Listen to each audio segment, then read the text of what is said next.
It's a daily talk show, episode 397. And we got a special guest in the studio, Julian Haig. G'day guys, how's it going? Julian, you're an actor. Yep. Are you more comfortable being someone else or being yourself? Right now, I'm not sure. you can slip into character. Yeah, it's all good. Probably just start talking an American accent to feel better.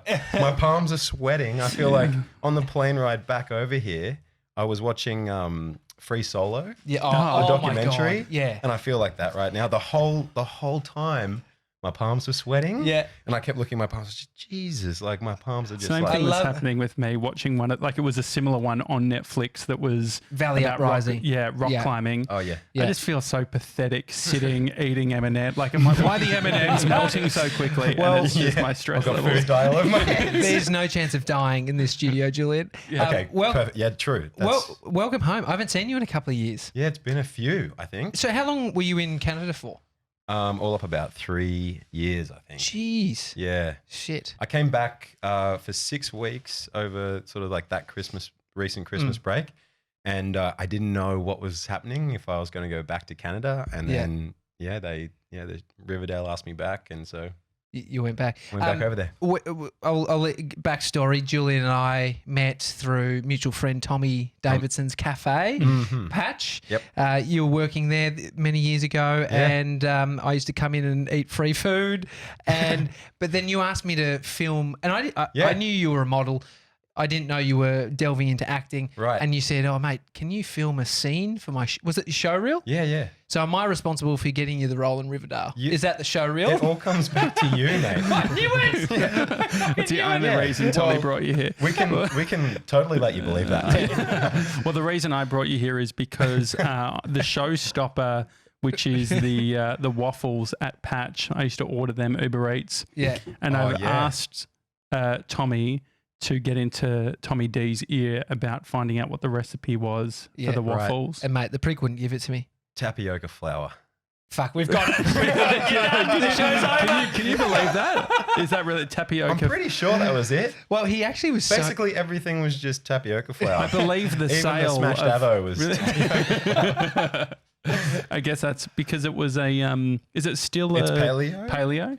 I don't know. I haven't been there in a few years. Yeah. Is it still paleo? It's still there. It's just The changed cafe's hands there. multiple times. I don't know if they still do. Have they started serving grain? Well, you wouldn't want to if you bought it as a paleo. They have a cafe. heavy bread. You wouldn't want to, but it sounds like some things have They are. changed. The waffles are very fattening Very now. grainy. No, but Tommy would never give me the recipe on that. He's like, can't, mate. Yeah. I can't believe it. I haven't asked him in a couple of years, but we should. But I'm glad we've got it. Tapioca flour. Well, Yeah, it that's felt all. like the sale And of water. of Patch was based on the intellectual property of those waffles, and so that's probably why it was such a big deal. Julian, They were good waffles. when you went over to Canada, so you went with the show reel. I mean, the one scene I gave you is probably shit poorly edited. Okay, so a bit more backstory was I was working at Patch Yeah. and I went to 16th Street Actors Studio. So that's why I sort of moved to Melbourne, was to like study acting. And then, we met and I was like, oh, you're doing a bunch of video stuff. We got chatting about all of that. And then at the time I was like, I just finished acting school and I was like, okay, I need to shoot a scene or get a show reel together. And I was like, oh, maybe Tommy can film it and we just put this scene together. In hindsight, I mean, everything you do is kind of worth doing. Of course. For the learning experience. It's a nice way of saying it was horribly filmed. It was filmed better than it was acted. No, I liked it. The funny Are you thing, sure? It was a scene from Bloodline. Bloodline with Ben Mendelsohn. It's all coming back. So funny, Amy and I, because when you're filming, Oh yeah, Amy was there too. So my wife was there, and we started running the scene to each other after the day. Because there's this one line where it's like, oh yeah, they're brothers, and he's like, soon you'll know, then you'll see, or something like that. But I can't remember if I think it was you. I think doing it was my that. mate Kizro. Yeah, saying this line, but Doing those lines, we just kept saying to it for 6 months after that. It gets stuck in your head, doesn't it? Like working on short films or whatever. That do you even find that with dialogue? Like there's certain words that will get super sticky. For instance, like Tommy in a video on YouTube. On our YouTube channel. Actually, you're right. He says a laptop and an O-bike, and now you can't, if anyone says a laptop within our office, we all finish the sentence. Where's the O-bike? Yeah. Did it get sticky for you or I no? think some bits have gotten sticky, but I guess at the moment, just because it's been a few months, there's nothing still there. But I think at the time, it's when you hear something over and over, I don't know, in some different ways, and you're like, you keep thinking about it, or like stuff other people have said to you, you keep thinking about it, and just keeps playing in your head. I mean, the weirdest thing is I have dreams where it's like in Riverdale, like that's probably the weirdest. Like in the scene, the place that is Riverdale, but sort of like the characters are kind of there. It's just like it's not the actors, it's the characters and stuff. Yeah, that's bizarre. So you went over. It's weird, but I guess because you're putting yourself in that mind frame of that world a lot, it kind of makes sense that you might have a dream. Yeah. Well, it's repetition, right? You're trying to read this stuff, digest it, think about it, just really sort of burn it into your brain so that you can just pull on it, and so you're not having to say it like it's a weird trick, but you're trying to get it in. You're trying to get it in your body. That's what I mean. That's the kind of where and how do you get it in there? To shelve guys, the script. We're allowed to talk about shelving. Okay, it's the actor's secret dialogue. The whole script's up the butt. Oh yeah. And then it just comes out naturally. Don't need to push. What is the actual strategy of remembering? So you mentioned being in the body. What does that actually? Do you ever do the memory games? Well, it's because you're saying like you got to burn it in your brain, and I think that. Well, I say you remember. My thinking is remember it like if you guys can help me how to do this, this would be great. I can't remember shit. To be honest, honest, loose. If they would be like, look, by the end, we want you to say like you don't agree with what the person's saying. I can improvise, but the idea of like I can be nah, like verbatim, like having scripts that you need to hit every line. If I had to remember a specific word, that's where they would. Right. Yeah. Okay. So I think the thing that helped me a lot was this teacher, Linda Darlow in Canada. She helped me with this a bit because this was kind of still is a bit like I have nightmares. Back to dreaming. I have nightmares where like I haven't learnt my script. Yeah. And then I've got to go perform it, or I'm in a play or something, and I'm just like, it's like it's the actor's nightmare. I think it's the same. Filmmakers is like not buttoning on, forgetting the camera, the cards. You wipe the card, like all that. Yeah, even before coming today, I was like, what if I forget how to talk? Like, what if I forget how to process the thought? And I'm struggling right now. I mean, I'm surprised it's coming out. Job's a job. Not saying cleaning's a bad job, but do you think cleaners are having nightmares about cleaning like putrid toilets? Or, I mean, have you had a cleaner on the show? No, not yet. It's tomorrow. Maybe you might have to get one in to test it. Yeah, I feel Can like we call one? There's definitely horror. That would definitely be something we'd do though. Yeah. I could imagine there's horror stories of a cleaner like setting off an alarm or something. Just fucking shit up, bleaching carpet or something. You need to find an actor who was a cleaner and be like, so what's the difference in dreams and nightmares? Have you spent any time in LA? Yeah, I just got back from LA. I did a month there, just crashing with a mate. So did you go to Canada easier to get the old visa? Or did you just wanted to go there? It's a long story. Not allowed in the USA, you can see. Short story, I'm just moved there for acting and getting a visa is easy. But like I knew because my sister had done a bunch of series shooting up there already. And so I already knew like it was a busy place to be for acting. Whereas I think a lot of people, they hear that there's opportunity up there, but they don't really have it's not like it definitely is for them. Whereas I knew it was. So I knew it'd be a good move to like just base myself up there for a bit. Yeah. But then the longer story is like I was in a relationship with a girl who that's right. booked a show. I remember her. Oh yeah, I met her. Yeah. Yeah. We don't like her. We don't like her. You never don't have to say. You got to work out what side you're on. Like if you're listening, no. No, we're still mates. We're still mates. But we like her. But does Tommy like her? Yeah. A lot of my mates tended to not like her at the time. I mean, the risk is when people break up. Sometimes you might then get back together, or you guys are cool, but then you fucked it with the friends. You out, and your friends are like, "Oh, she was such a I told you bitch." from the start. And then like you get back together, and your mates are just like, "Oh yeah, no, she's I guess she's okay." But I mean, I moved there kind of with her. She was from the States. She'd booked a show up there, and so I moved up there thinking like, okay, I'm going to get myself an agent, get into it and everything, and then we were going to basically be living together. And we broke up after about a month. Oh, that sucks. And Yeah, but there was a point. I remember sitting in a car opposite her, and just thinking like, oh, like yeah, this is going terribly. Yeah, But I feel like I'm meant to be here. yeah. So it didn't feel like at times it felt pretty overwhelming. Like, you know, big moves can feel pretty overwhelming, but it didn't feel like I was in the wrong place. Yeah. Well, it seems like it's the most stressful thing you can do in any relationship is like moving house, let alone moving from one place to another. It's a good way to of the other like, side of the planet. to like test a relationship. It tests it. Yeah. I mean, what's Vancouver like? Because I've heard it's this beautiful oasis with like lots of heroin.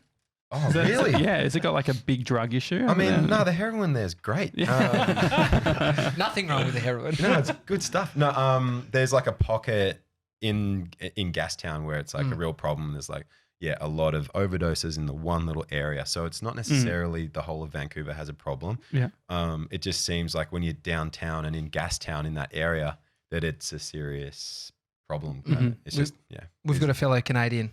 I mean, you're not a Canadian, but you're the closest thing to being a Canadian over Josh and I. I've never been there. Have you been there? I've been there, yeah. I haven't been to Vancouver though. You're from Toronto. 3D deals from Toronto. Yeah. I didn't even hear the accent before. Really? Yeah, well. I think I'm not, actually, I don't think I'm as tuned into it anymore. Like I you just hear an American accent or an Australian accent now and you don't think like, oh, like different. You just like, it's all, Yeah. Shitloads of Aussies though in Vancouver. Heaps. Yeah. So do they stick? Does the accent stick out? So you're walking around, you're hearing, "There's an Aussie, there's an Aussie." Yeah, it does. But like I'm saying, like I think after about 3 years, I'm used to Aussies being there, and I've got so many mates who are Aussie and Canadian, so it's kind of like you're used to the blend now. But I remember at first, or like even with traveling in general, at first you're kind of like, oh, I can hear an Aussie across the restaurant or the bar. Yeah. You know, I can hear the twang from a mile away. Yeah, yeah. You just know. Yeah. So being on a show that's on Netflix, what is the impact that it actually has on like your personal life or like social media? Is it just like people start following you and what's the process? Yeah, it's been interesting because my role hasn't been like a massive lead on the show, but you had your top off, so it helped. Yeah, that helps the social followers, right? With the demographic. But no, it's been, I don't know, it's been an interesting kind of ride for sure. I mean, even just like internally, I think it's something that you grapple with and struggle with, and I think a lot of people wouldn't realize what is tough about that, and like a lot of agents and managers and stuff talk about exposure and how good that is. And then it's funny how like, I don't know, maybe it's just me, but like a lot of it, and you guys are dealing with exposure too, but like. Oh, we can't walk down the street no more. Ordering a coffee is hell. Yeah, we just don't want it. You like it in here too much? I don't do it. You don't actually leave the house. But yeah, it's kind of a weird feeling when you feel exposed. Yeah. It can be kind of confronting. You look at, I mean, their business model is for you to have maximum exposure to get you in front of more people to land yourself more work to get them money, right? Yeah, so like that's their incentive. For managers and agents, they're thinking like, they talk in like momentum and exposure and heat. And you're like, did you say heat? Heat. What do they mean by heat? Heat means like, if you're hot, it means a lot of people are talking about you, want you. Do we have heat? Do you think? I think you guys feel pretty hot. You're on looking heat. pretty good. I might. Are you feeling flushed? Yeah, I do. I'm constantly flushed. Maybe I'm going through menopause. I'm feeling flushed right now, so maybe I'm hotter than my manager says. Do you think it's something that you thought you wanted, but then when you have a little bit of it, it's like it feels different? I think I've been getting, like, I think it took me a long time. I started acting a bit later. I started acting at like 25. Whereas I think a lot of people get into it thinking, oh yeah, I want to be famous or I want that. And it's a lot harder when you don't have really good reasons why. You need to, like for anything you do in life, you got to have some solid reasons why. I think it just won't happen. It'll fall away. Or then when you get that thing that the reason why wasn't very, I don't know, truthful or like deeper, it kind of just like you end up in a pretty, I don't know, weird headspace maybe. Well, we've got a few options, right? I think the one about fame can serve you on your journey across time upon reflection, right? So you can go, I want to be famous. I want to be a presenter. I remember thinking something around that. Yeah. But then I worked out that to be a presenter required holding up a camera, filming shit. And then I'm like, fuck, I love making videos. I've fallen in love. So it's like, you know, you might want to be famous, but then you discover the thing that you want. So in some senses it can be. The thing is, if you pop in that time, right? If you pop in the, if you're hot, if you're heat, you're on heat in the time that you go, I want to be famous. And then you go do one audition and you fucking become famous. Yeah. Imagine the downhill, like just the narcissism that you'd grow. Your ego would be out of the world. Yeah. I almost feel sorry for people that hit it big as a kid, because then that's so much of your identity is that. And then everyone sees you as that. And it is tricky, I think. A lot of people, like those guys, really struggle with it. Whereas, you know, getting into it a bit later on and I don't know, I kind of feel like a bit more grounded in it. And if anything, you know, I find like I got to put myself out there almost more, like the way I do my Instagram and my Instagram stories and stuff. I feel like my ego actually chills out a bit when I do put that stuff out there. Because I feel like personally my ego is saying like, don't.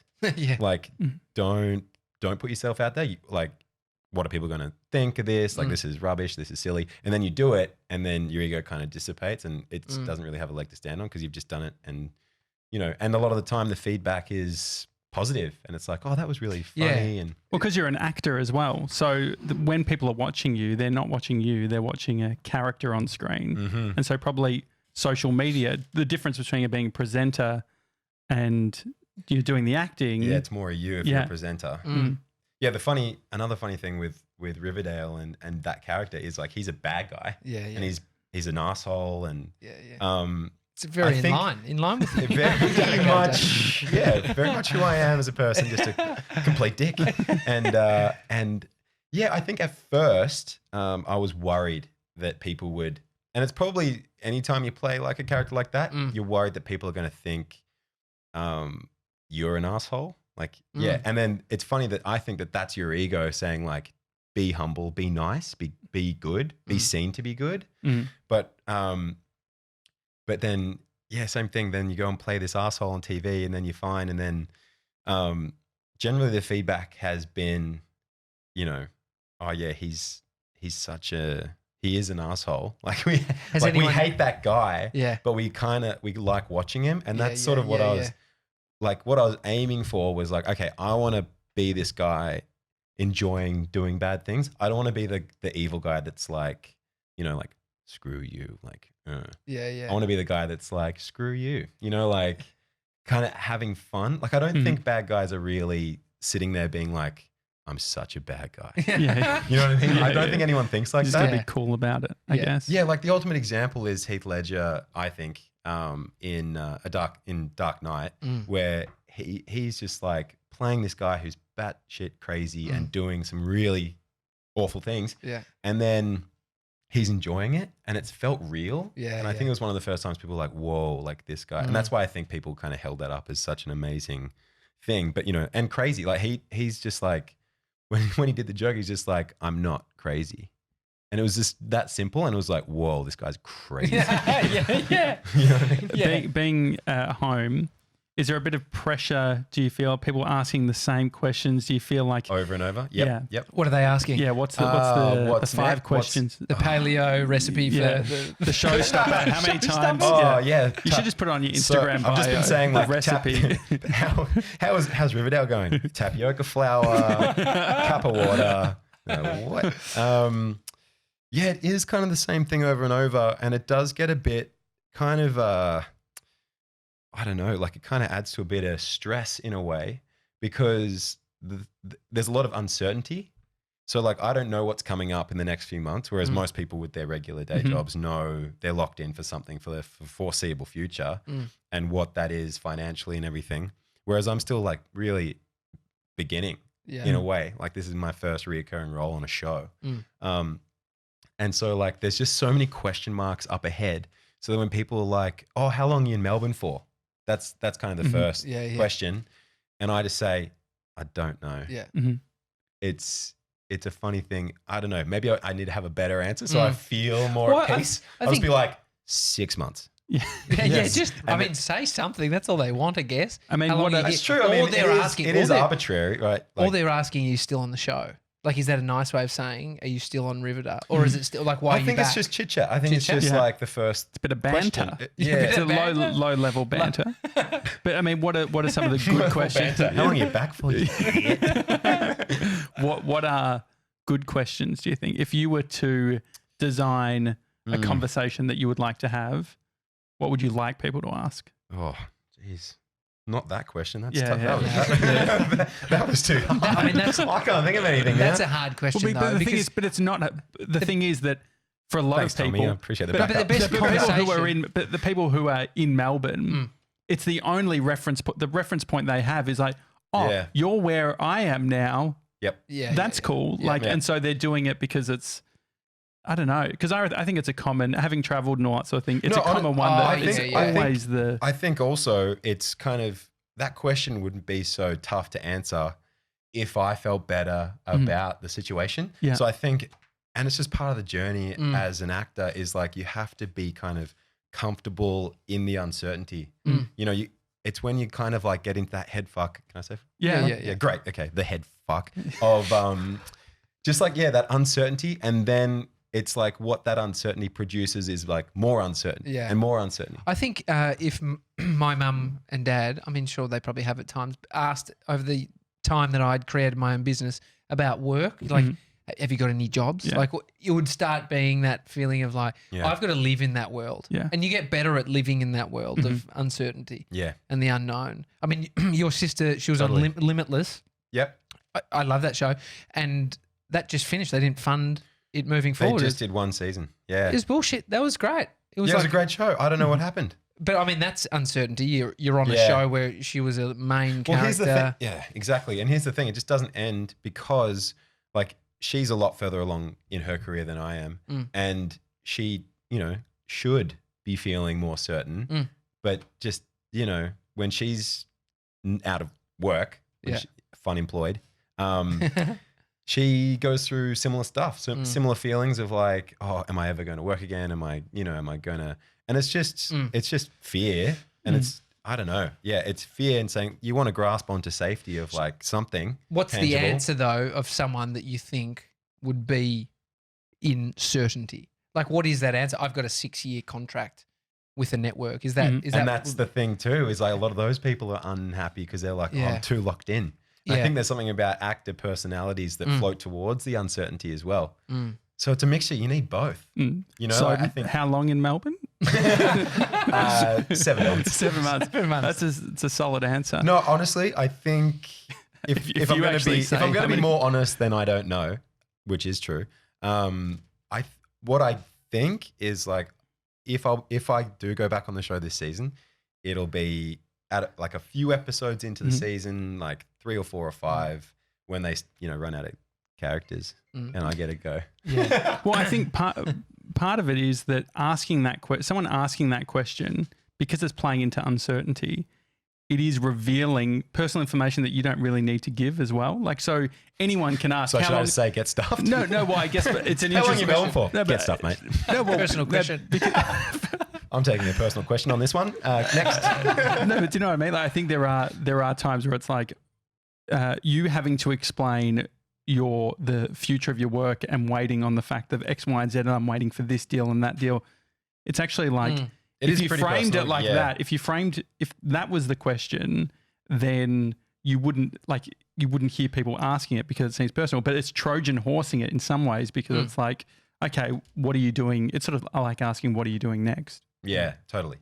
And it's kind of like with parents, like, because you've got a baby now, right? Or 2. One. Exactly. So, so it's like people saying like, oh, so when's the next one? Yeah, yeah. And I think women feel like, fuck, I just popped one out. Yeah, like, yeah. give me a break. Yeah. Like, Yeah. why do I have to think about that right now? I just had birth. But probably next year. had birth? About Hey, 7 to answer the question when you have your next one, Tom. About 7 months. Guys, Wow. reveal. Oh, wow. I mean, 7 months. No. 7 Pipe months. down. 7 months is a good, like that could be a number that we could use going forward, that if anyone asks you anything 7 months and you don't want to give an answer, you can say right. 7 months. 7 is the You're number right, that because everyone thinks of. When you say think of a number, 7 between 1 and 10. Yeah. 7. Yeah. Yeah. Yeah. What sort of that? So that's why you moving did it, between? Josh. Yeah. I mean, what's I did think of that. I think I did say 7 so months. what's a daily ritual like for you? Like what are you consistently doing most days at the moment? Generally, I like to meditate every morning. Are you using an app or how are you doing Sometimes. Generally, I just do 20 minutes, eyes shut, focus on my breath. And then sometimes I'll do it eyes open. And I found like sometimes doing eyes open helps me kind of ground where I am. So with a lot of travel, I think it's helpful. Like I was in LA just for 4 weeks and then I'd come straight from Vancouver and, you wake up and you kind of like, where am I? Like, oh, hang on. So this is my reality today.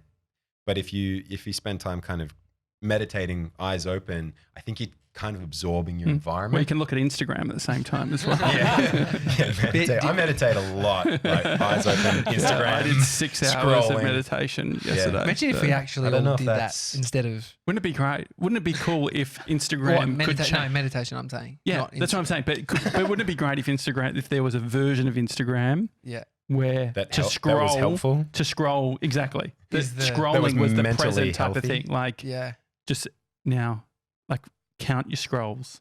1, 2. I'm sure they probably... I actually saw an advertisement for a meditation app and it was on Instagram and it said, breathe in, 1, 2, and it counted to 6. Yeah. Breathe out, counted down from 6. I'm like, oh. It's like a video showing that. Yeah. I think it's like Headspace do a bit of that. Instagram is soothing me.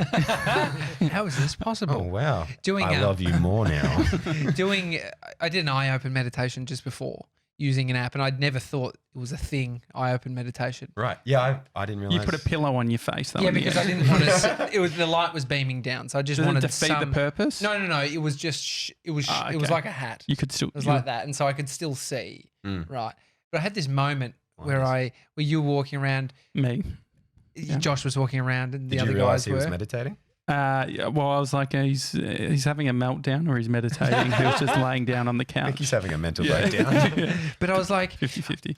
I remember thinking for a moment, I wonder what you're thinking about what I'm doing. And then I had a snowball of thought that then went into how I used to feel about what people thought of me. And I think I've done a lot of work, I think, over the years from when I was a young teenager and thinking about what other people thought of me. And it was a big thing. I wanted people to think great things of me. Yeah. Do they like you yet? I don't know. I don't care anymore is what I'm saying. Yeah. But I was like, we're in a business where we need to kind of care what people think of us because we want people to like us.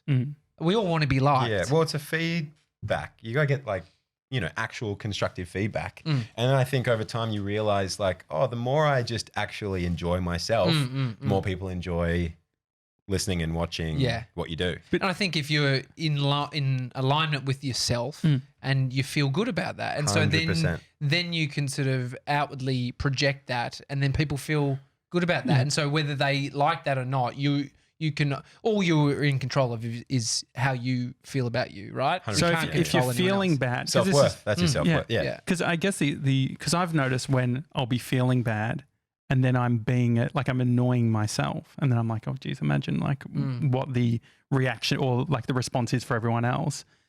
How much of that you should just go, because I reckon I'm conscious enough to see, but I'm not yet conscious enough to actually like I'll be happy to. You're like, oh shit, I'm being a twat today. Exactly. And I can't really control that. Yeah. And like it was even today, Bree said, can you be better? Yeah, it was a bit of that, but it was also to do with the car and calling the mechanic because the steering wheel has slightly moved since I got the tire fixed the other day. Anyway, wheel alignment. Bree says we need to do a wheel alignment. And then she said to me, she asked me 2 days ago, can you call the mechanic and do it? So like your one job. And then this morning I hadn't done it. And then she said, that reminds me, I've got to fix a handle for mum. keep going. But she said, can you just do it for tomorrow? Can you call now and get it booked in for tomorrow? And then rather than just being like, yeah, or like I said, you know what, I actually don't think we need the wheel alignment. Which is just so... I'm standing my ground on this one. Yeah, which she ended... I got a calendar invite before she booked it in for 1 p.m. on Saturday. Yeah, but what But I did end up texting and being like, hey, I'm not feeling great. Sorry about that. Yeah. And so it was all good. Yeah, it takes a lot to admit like, okay, I reacted then. Yeah. Well, you always react as a human. I think it's a human trait having these emotional responses, but the work is how quick can you come back from it? And I think that definitely is what meditation can you set your can help ego with. aside and also have your voice and go like, actually, no, you know what? You were out of line too. Oh, no, he did that. I mean, the only thing out of line was the wheels, to be honest. What I find, have you, I mean... 1997, that was. When, I appreciate it. Funny, Josh. I had a scenario like this in the car on the ride up. Wheel alignment issues? Yeah, the car was wonky all the way. No, with my sister. Yeah. Because we got in the car and it was me, her, and her brother-in-law. And I had to call someone back, and it was someone I hadn't spoken to in months. So I called her back, and then we were chatting for a bit, and then my sister was like, "Can you make this call another time?" Yeah. And I was like, "Excuse me?" And like I felt like it was super rude, and I was like, "And it's your siblings. You react more to your siblings. It's more like heat once again with like those closer relationships." Oh, of course. So I was just like, "Okay." And then and so then I was just like, "Okay, I think I need to call you back, mate. I'll call you back later." And then, was he on loudspeaker? You're holding it like it was. No, I had no. Yeah. It's the Carl Stefanovic vibe. Yeah, I had the headphones in. So then like we were kind of blowing up at each other for a bit, and then she was telling me why I was being rude. I was telling her why she was being rude, and like, you know, in her defense, like I wasn't trying to have like a really long-winded personal phone call and like just take over the car space for that whole time, but I just wanted to chat to my mate who I hadn't had a chance to. Yeah. So there's no like real right or wrong, but then It's hard. and then you're both defending. And then I think what's great about I think a lot of acting classes and that sort of stuff kind of, you get so used to vulnerability and putting your ego aside. So you kind of get the ability to, put your ego aside and just go like, hang on, okay, like I'm set off here. You know, how can I listen to this person as well? And then, you know, and I think, being vulnerable, you get emotional. Like I got really emotional, and then I was just like, at some point I was like, look, I'm sorry. But I was also like, you didn't need to be rude too. So, because part of it is and then she said sorry as well. Yeah. So it was all good. Yeah. Well, we process things quickly, my family. I mean, because part of it too, I reckon, is you're being empathetic to your friend who you were speaking to on the phone. So you were thought that you were doing the opposite of being rude, which is like being present calling someone back and being in that moment. And that's what's always hard is when someone else... I need you on the car ride back. Yeah. No, but then someone saying, hey, you're being rude. Yeah. It can like blow you away because it's like, well, no, I'm doing the absolute opposite. Isn't it crazy now. how such little things can kind of blow you away and like your ego or your defenses kind of like fire right up, and it's such a small thing, but really you're possibly setting off stuff that goes way back in your, you know, relationship with that person. Like, you know, with a sibling, like So how do you deal with families? I've been arguing with her since I was born. Well, we're trying to work this out at the moment because I had on Saturday, went to a breakfast with my family, and it was just like the only nice thing they said, well, they didn't even say nice thing about the podcast. The only thing they had to do was they were drilling me on the numbers and how many people we have listening and watching and all that sort of thing. Yeah. And I asked one of my siblings, do you want to come on the show? And you're like, listen, 3's a crowd. Yeah, exactly. And he said no. And so I was like, okay, these are all these negative experiences compounding. Yeah. When do you say, okay, we're family and we just deal with it and all that sort of thing? Yeah, versus when do you just say, you know what, like the negativity that every single time I'm in this and I'm having these conversations, it's actually not worth it. I think what's worth it is having the conversation, which is harder, which is having that vulnerable conversation and going like, hey guys, maybe it's sort of easier one-on-one sometimes, but like, hey guys, like I'm just feeling not supported in this area. And I think that's the thing that people won't do is they won't say that because it makes them feel sad or afraid to own that, that we actually need each other's love and support. And then, actually come to a place where someone go like, oh, wow, oh, I didn't realize you were feeling this way, you know? And at the same time, I think the more you start to own what you do, like before I started acting, I think you hear the negativity and you hear how hard it is. And a lot of people, before you commit to that career, a lot of people will tell you how hard it is.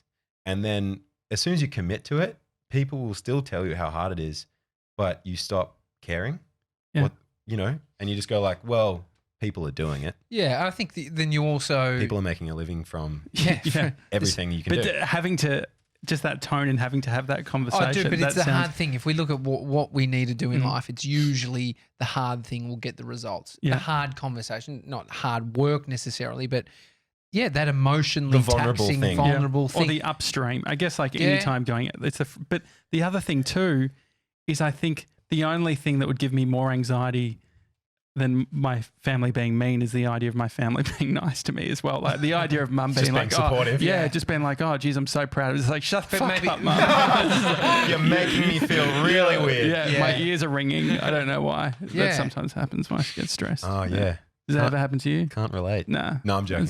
It's fine. Did your ears ever? It could be partly my tinnitus or tinnitus. It depends. This is such an interesting conversation. But I think it depends because sometimes I think a parent can kind of be like using what you do to identify, like help them identify as a person. And I think that can be kind of uncomfortable for me because I'm just like, no, like, you know, that doesn't make us who we are. Yeah. You know what I mean?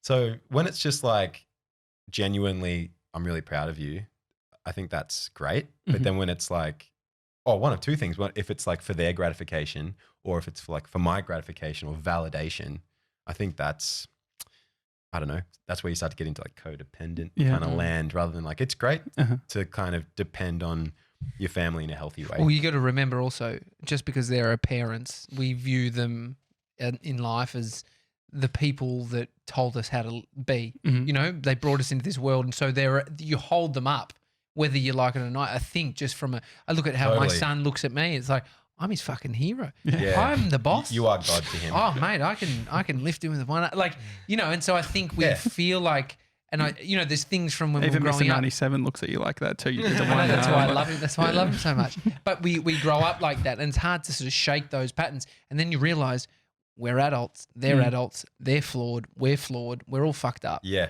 100%. It's everyone's just kind of winging it. Oh, yeah. I thought about this yesterday. I saw my neighbor who's probably 11 or 12 just riding his bike to school. And I just thought like, he's just riding his bike to school completely in the moment, just like not really a care in the world. But as adults, we're kind of driving our car to work thinking like, am I doing the right thing? Is my wheel alignment right? Yeah, like how am I going to confront my wife on this topic? Yeah. It's I don't know. complex. There's kind of like a trust that kids have with, like the kind of just going to school and all that stuff. It's like everything's kind of taken care, like a lot of things are taken care of, so they can kind of just go on the journey. So I think then growing up, there's a part of you that just needs to be like, hang on, that's okay. Like we're taking care of everything. Just trust. I mean, trust is, once again, like for actors especially, it's like essential. It's what I found in acting school. It kept coming back to that. Like I would take notes and then I'd be like, like you just get to a certain point and at the end of it all, you're just like, oh, I just need to trust myself. Trust your abilities. It's like, I was thinking, have you had those moments, I'm sure you have, we probably all have, when you're in a conversation with somebody and you just feel this hyper focus back on yourself where you're thinking about your fucking face, thinking about it all, and you're explaining my experience right now. Yeah. But seriously, that's heat. That's what my manager's trying to get me to do. I know when it happens, and it's when I'm focusing on self more versus opening up, because I've had a few moments where I've had that. That's the difference between, I think, self-consciousness and self-awareness. I think people get really confused with that, and I got really confused with that and bogged down in that. Like, I think maybe it's part of the process, but like in acting school, I remember working at Patch, and when I first started there, I'd be flying around making jokes with everybody, and then one of my first weeks in acting school, we had Kerry Armstrong as our scene study teacher, and she said to me, "Julian, stop trying to get everything right." And I was like, "Holy shit, I'm trying to get everything right all the time." And then I was working at Patch, and I caught myself, and I was so self-conscious because I was just like, I was carrying a coffee around, I was putting it down, like, oh my God, I'm just trying to get this right.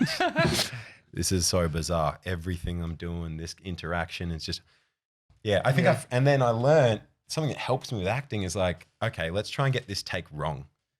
And then interesting stuff would happen. I think I'll just relax. I'm like, oh, good. I can just, I don't. Was the pressure not there to get it right? So do you think you take it away. You start doing everything spontaneously and different instead of like the planned way. And I don't think it's really our fault. I think we've been conditioned. Think about school. Like everything you do in school is tested, and it's bad to get things wrong. Yeah. It's good to get things right. You're totally right. Austin Kleon, the book, what's his latest one that I was reading? Actually, Keep going. Keep going, Mr. 97. No, that's not the title of the book. He's just encouraging us. I appreciate it. Keep thinking of titles. Keep going. Keep going. One of the practices for artists, photographers, painters, actors is to, it's just a passage in there. I don't think he came up with it, but it was about doing something wrong. That's similar. Or doing a bad painting. So like actively make bad art. Yeah. So it frees you up. Yeah. Yeah. I remember my mum's a painter, and she was doing an exhibition. She was pumping out so many paintings, and she got to a point where it was like, 3 weeks out to the exhibition, and she was just feeling really stuck. And I said, well, try this and get a smaller canvas and just paint something that feels wrong. Like put in like brown when you think you shouldn't be using brown. And, I don't know how to really paint. I'm assuming a lot of brown. A lot of brown, not good. Unless it's like a desert scene or something. Yeah, like unless that. it's, or bark, trees. Yeah. But then, the end result, like it's one of my favorite pieces of her work, and it didn't go in the exhibition. She just gave it to me. But it's my favorite, like one of my favorites of hers. It's just so abstract and weird. And I think it just there's a depth to it. It's really interesting. But then, she kind of felt like freer. There's something called the McDonald's effect. And it's if you're trying to like work, Macca's? Exactly. It's eat a shitload and get fat as fuck. No, then you'll stop caring. You'll let go of your belt, of your core. Yeah, just fully losing engagement. Our first fart sound effect in the new studio. Who did that? That's Tommy. Nice. I thought someone might have pressed the button. Exactly. We will get there. We will get to that point. No, but the idea of the McDonald's effect is if people are trying to work out what to have for dinner, if you're in a group scenario, it's always fucked. No one can decide. Yeah. And so what you do is you say, how about McDonald's? And by throwing out a bad idea, it inspires good ideas. Mate, what happened at your household? We're all going to Macca's. You fucking nailed it. Josh, chip off the old block. Fucking, you're an ideas boy, Josh. Go get my car keys. I'll have a fillet of fish. Fillet of fish. Never really did the fillet of fish. My wife loves them. I was all about fillet of fish growing up. Were you? Yeah. Weird little creative kid. Yeah. What's the deal? Oh, wasn't that weird? Yeah, I remember I worked at I'm McDonald's. feeling myself as like this little artsy kid. With a little fillet of fish. I really was. Fish. Yeah. Mum, just pointing Filet. I believe it's filet. Do you eat much junk food? Look at him. Since I've been home, it's been awesome having some home cooked meals. Yeah. From mum and my sister. But I think living in North America, you can't avoid it. You just can't. Like I was living opposite an In-N-Out burger. Oh God. And I had it twice. And where was that? I thought it was In-N-Out gross, to be honest. But where was it? Yeah. Studio City. Oh, okay. Do you know the specific one? No. My favorite In-N-Out is the one next to LAX. Oh yeah. And I sick spot. Get a burger. We did episode 300. 200. Oh, really? 200, yeah. 200, jeez. Yeah. Whoa. And we had, the planes going, because you can see, like, it's my two favorite things, burgers and planes, and they come real close. Nice. It's good fun. Yeah. Anyway, but you hate In-N-Out, as you were saying. No, I didn't. Yeah, I didn't really like it. I thought it was a bit gross. I mean, that's a good position. I feel thought like the chips were cooked badly. Really? No, it's just because it's close to potato. Yeah, they're different. They're just like, it's like, You imagine that they've just got a potato and they just fucking sort of slice it up like it's real rough. They don't take off the skin. Yeah. You see the brown bits on the end. Yeah. I've always just told so that's another thing with my laziness. Isn't that how chips should be? Like cut up potatoes? Yeah, but just But they're not. It's mashed potato with yeah. That's sort of like being congealed or whatever. Yeah. Yeah. Like Pringles are just like mushed into a tennis can and then yeah. Do you not like Pringles? No, that's I fine. don't have anything against Pringles. I love Pringles. You know, they're delicious. I'm furious that they're now like so much smaller. Like they're like that. When we were young, they were big. What? Yeah, how do you get your hand in there? Oh, mate, struggle with this size. Wait, you think the actual... No, the can's small. My hand can hardly fit in. Look at those mitts. You can't get that in a Pringle can. Yeah. If anything, they need to make them wider. Yeah, it's literally that. No. We should get some Pringles. That's why I always... Can we just get some? Can we get some Pringles? Yeah. Fuck, he thinks he's on set. Is this how this works? Yeah, what was the catering like on Riverdale? No. Seriously. It's probably less likely like, hey, can we get some Pringles? More like, oh, can we get some Pringles? Really? A little bit. Did you have what was your? I wouldn't say that. What was it like? Did you have a trailer? Yeah. And what was the question? The food. What's the food like? The food's great. Yeah. Generally, most mornings I'd rock up and you look like a muesli guy. You're a muesli guy. I am actually. Yeah. But they don't do muesli in North America. Yeah. What do they do? Granola. Granola. Okay. Yeah. And you can't just avoid too sweet. Unless it's from Patch, it's just too sweet. Unless it's got that fucking canola flour or the fuck those waffles are made out of. Tapioca flour. Tapioca flour.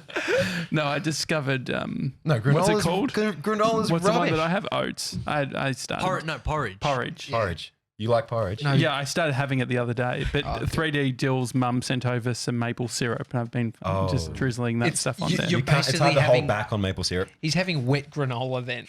Yeah. No, because I put it in the microwave. Yeah, I know, but I'm saying you're having granola is just dried fucking oats and nuts granola with honey and maple syrup or some kind of sugar. Like that sounds fairly healthy. I'm pretty sure in the States it's just like high fructose corn syrup. Yeah. Like a cake of it, and then just a couple of nuts thrown in with it.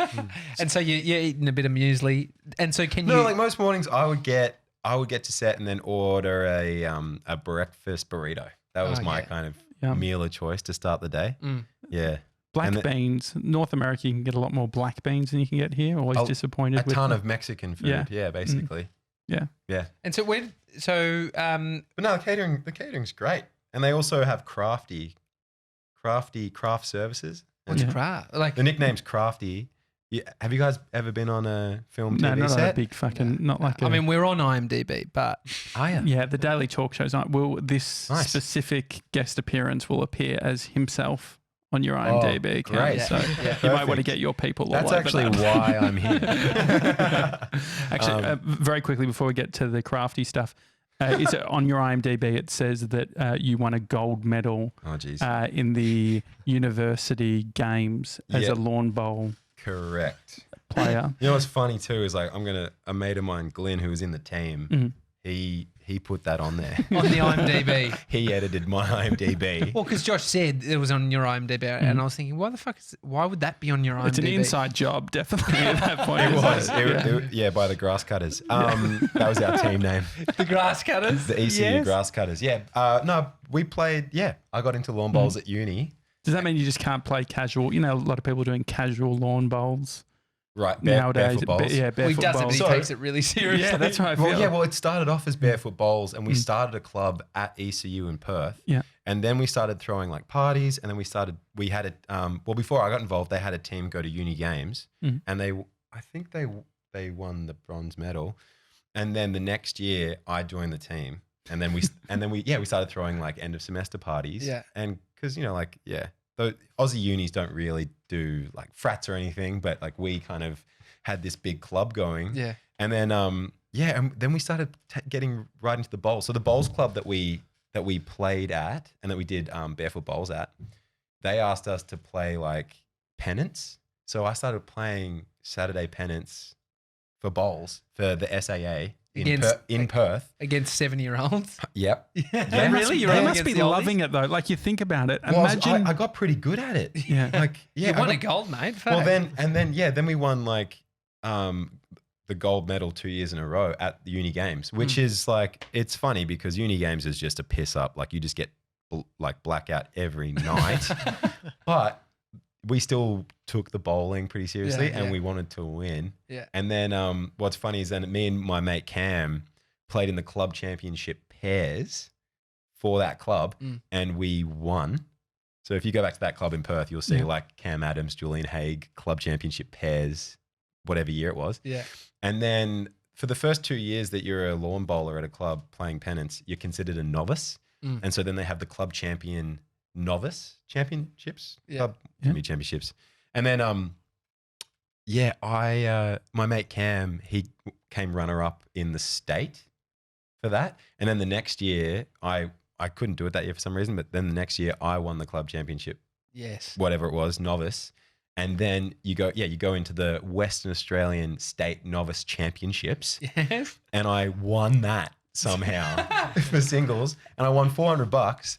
And then it was so funny because I had blokes from like other clubs coming up and being like, yeah, so have you thought about playing anywhere else or trying to poach me? And I'm like, mate, I'm moving back to Melbourne. I might like, I've been playing tennis and then got into bowls. I think I might go give footy a crack.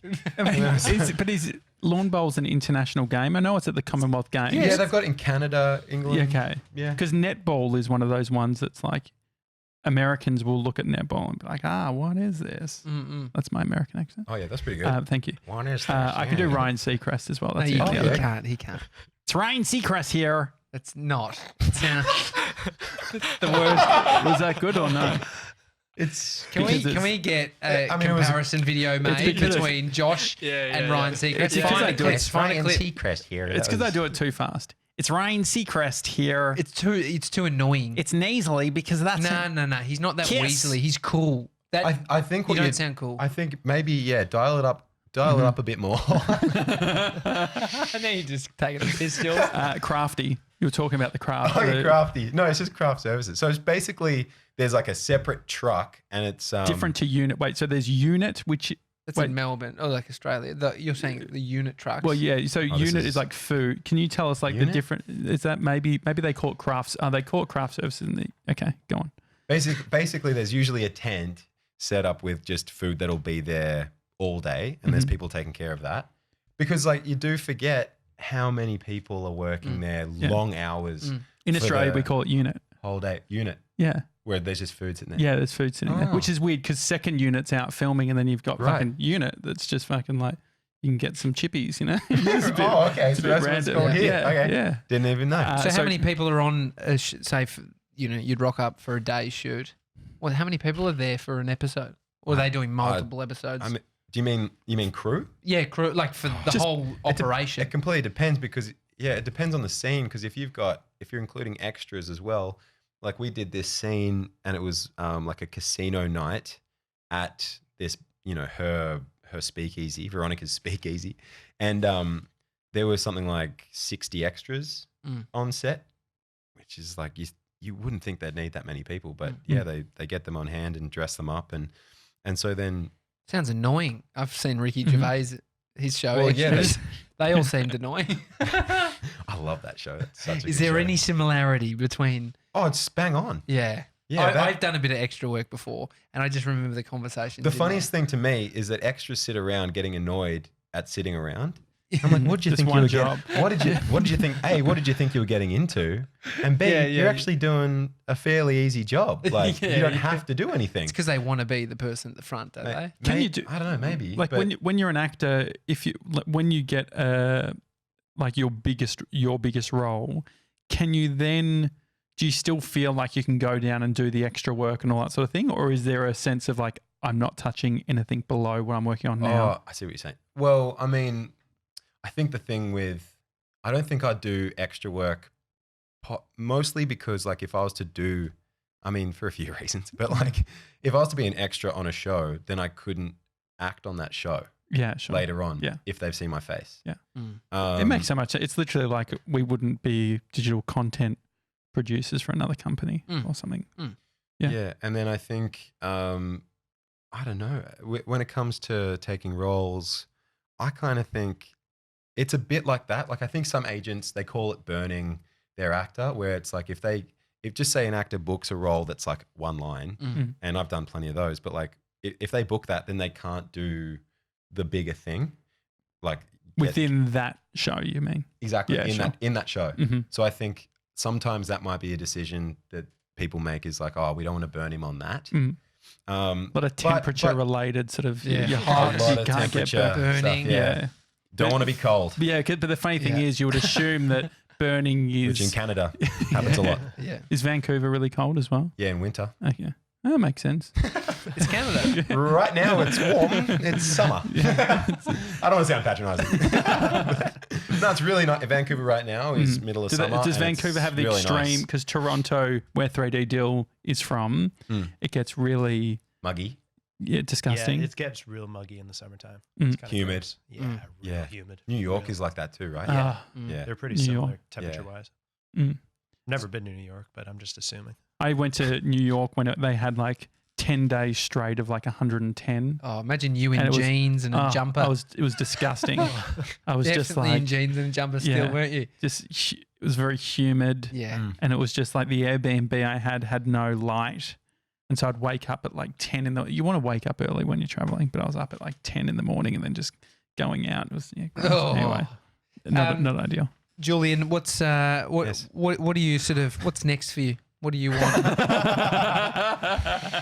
That's the second question after how long are you here for? How long What's are you next here for? for? I know. I mean, yeah.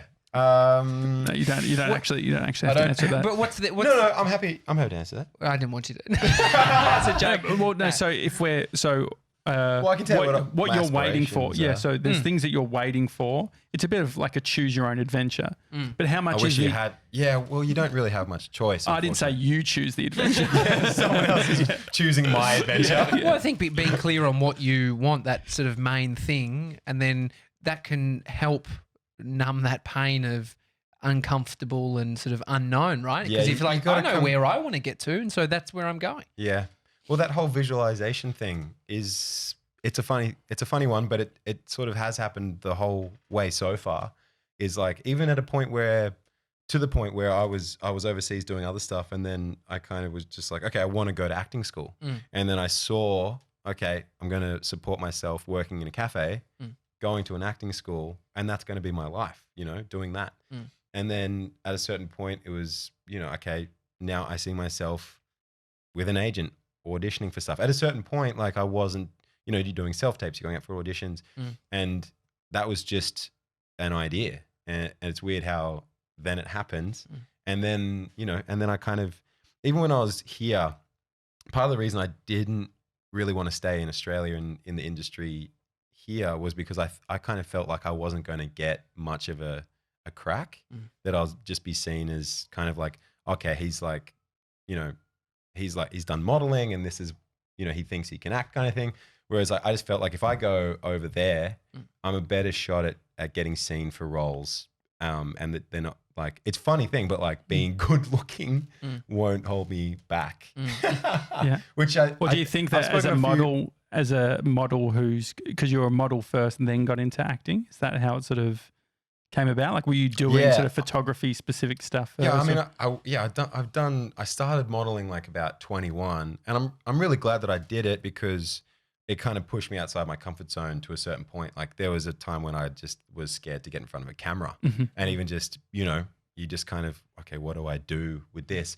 And then you're pushing yourself outside your comfort zone with more movement, more expression. But then it gets to a point where you're like, oh, what about speaking? What about my voice? And even telling a story. And like, I grew up in a pretty creative family. Dad's a script writer and back in the day, director and producer. And I think we were around that stuff a lot without even knowing it. And how we've connected a lot is going to the movies and talking about movies and stories and projects and stuff. So I think at a certain point I was like, well, I do, like the dream is that, but I'm just too scared to admit it, basically. But it was the next thing to kind of like push myself outside my comfort zone was acting, speaking in some way. Yeah. Dreams can be scary. yeah. Well, I think they're the scariest thing. I think like, honestly, people talk a lot about the fear of failure and that's what's holding them back. But honestly, I think we fail a lot, and I think we're used to it. And even when you're at a certain level with acting, you're going out for a lot of auditions and stuff, and you get used to not getting the job. Like most of the time, you're not going to get the job. But I think where a lot of actors kind of shoot themselves. Well, what my experience was is I found myself like getting in my head when I was doing well in an audition. I'm like, oh, this is going really great. And then all of a sudden, hang on, what's my line? Like I would kind of lose it at that point. And I think it's actually like a fear of success. And then coming back to ego, I think we're protecting ourselves from really taking the next step. Because the whole way along, it's just been terrifying. So how do you stop that? How do you stop the monologue then of I'm feeling the momentum. This is great. Like, how do you stop that within an audition? I don't exactly know, but I remember I did this workshop in Vancouver that really helped with all that sort of stuff. And I think, I mean, some personal shifts and realizing that I think a big one, I mean, it's a longer story without getting too in depth about it. It's a podcast. We can do long stories. That's one thing that we can do is long stories. Okay. Well, I think for me personally, it was, I think, probably a bit of an scared to outshine people thought process. So like, oh shit, if I actually book this big show, then what? Then people are going to really think I'm an asshole. Because anytime, especially with the whole tall poppy syndrome thing in this country, I think we grow up and a lot of the rhetoric growing up is like, oh, he loves himself, or like he's such a try hard. And then as you get older, you're like, so I need to love myself and I need to try hard. And this is stuff that I was kind of taught to not do. Yeah.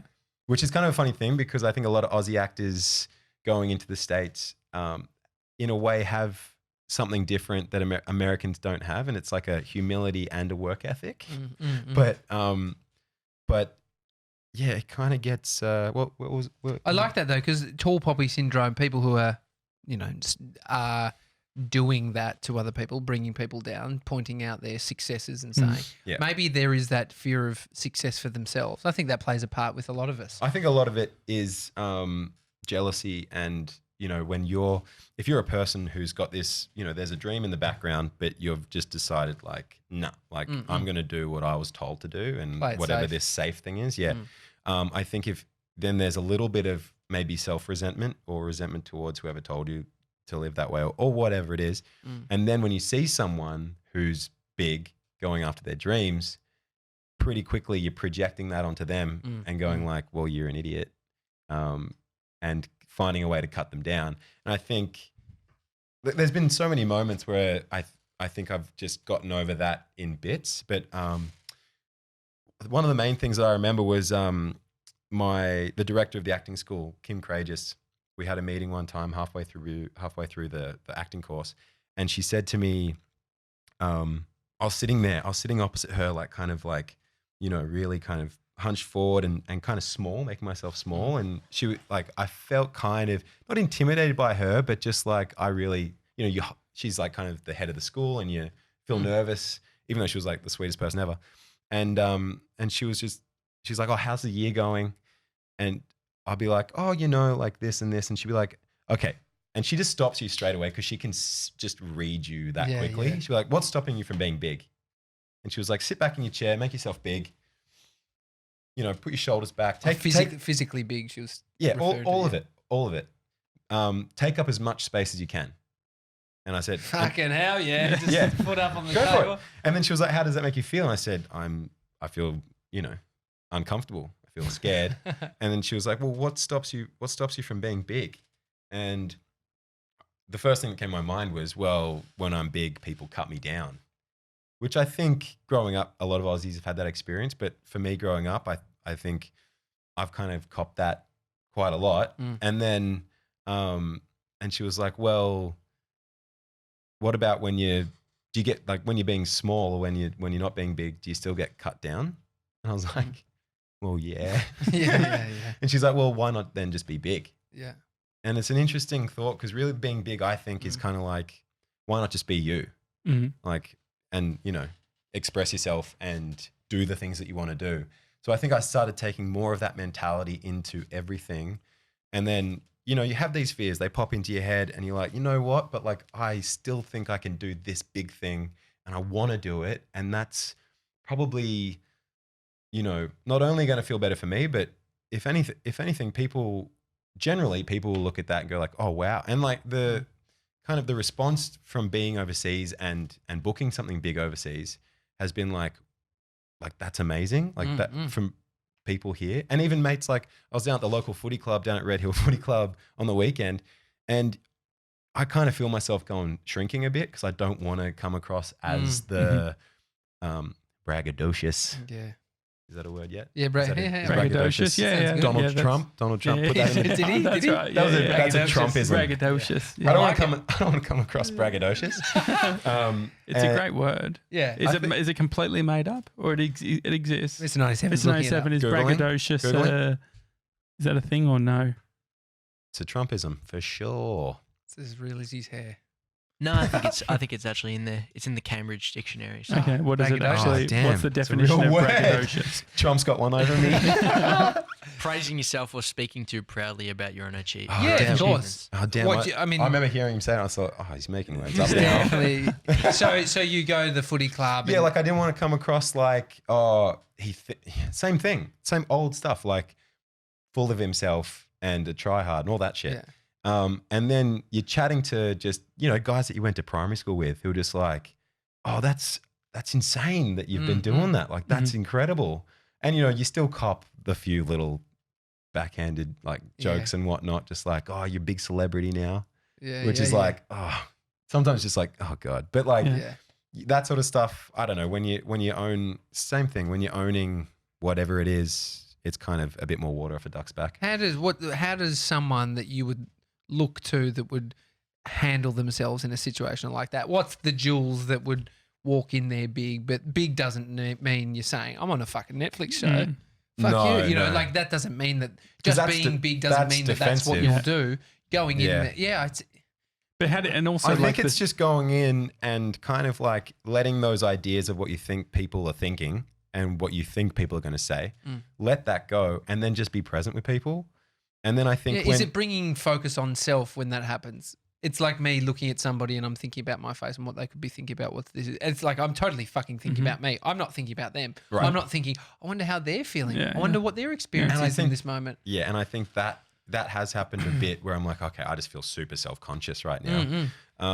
But then also, like, you know, a lot of the time in those conversations, because they're guys that, you know, guys and girls that I went to primary school with and high school and stuff, like I'm just as interested in what they've been up to. And then a lot of the conversation is kind of like, oh, but you know, like, oh, I'm just living in Mount Eliza with, you know, and this is all I'm doing. And I'm like, that sounds pretty cool. Like, you know what I mean? Like everyone's on this kind of crazy journey. I feel like it can be a defense mechanism sometimes to, like, there's the other way too, which is not being comfortable talking about yourself. So always pushing the other way of like, oh, I'm a closed book. And so then it's a big head fuck, right? Because you're not clear on balance. because you're not clear on your own narrative because you're like, I don't know what I'm going to be doing next or whatever it is. There's nothing wrong with being confident and just being like, yeah, like this is what I've been doing. Yeah, and maybe something else I've kind of observed in my sister. She's very good at that, like just being like, oh yeah, I've been working on this, and she's happy to talk about it. Yeah. Whereas I think I've been a little bit more uncomfortable saying like, yeah, I've been working on this massive show, Riverdale. Yeah, for that. And so is it like then, do we need to reconcile an answer? Because it's almost like every time someone asks you, you're going to the bank to try and work out what the answer is versus if we've got our answer sort of dialed in, it becomes pretty easy. Like it becomes a lot easier, I guess. So maybe I should write a script. Yeah, but I don't think so. And Maybe then have it in your it's body, like shelve And do it. it with an American accent. Shove it up my ass. having a tech platform, so, let's say a business, a startup like Jules Lund has Tribe. Yeah. It's a marketplace for influencers. You know, he has this pitch, right? It's also about the audience that you're speaking to. Because I think about me selling myself. It's all different contexts, right? Am I talking to my auntie's friend? So if your auntie's friend said, hey, Tommy, what are you up to? Yeah, that's where What do you say? I get more rattled and more uncomfortable in those moments where I'm out of out of my audience, Yeah. essentially. Because they don't even know what the fuck a podcast is. Yeah, because so then maybe it's I know like what you you go mean. back to your mates, right? Yeah.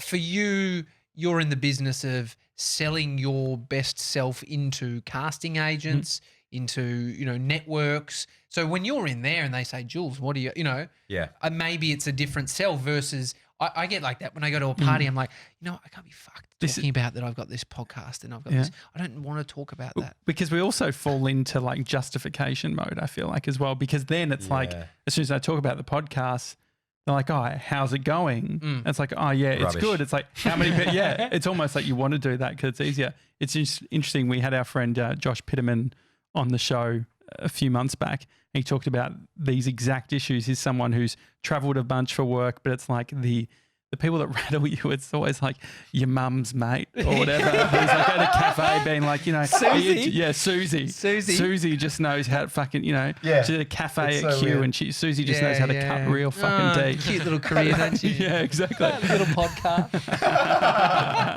Your little acting career. How's it going? Yeah.